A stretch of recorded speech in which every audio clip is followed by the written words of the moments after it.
তোমাকে ইচ্ছে করে অনেক রাগিয়ে দিতাম। কেন জানো?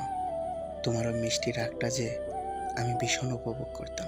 কারণ তুমি রাগলে তোমাকে আরো অনেক বেশি সুন্দর লাগতো। মনে আছে তোমার? আমাদের রাগারাগি হলে তুমি কখনোই আগে সরি বলতে না। কারণটা যেই হই না কেন, আমি তোমার রাগ অভিমান ভাঙাতাম। কেন জানো? তোমাকে বড্ড বেশি ভালোবাসতাম।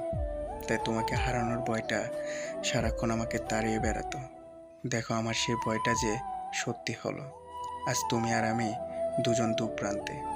জানো, আজও যখন তোমাকে মিস করি তখন পুরো পৃথিবীকে এড়িয়ে চলি। কারণ তখন আমার সব অনুভূতি জুড়ে শুধুই তুমি থাকো।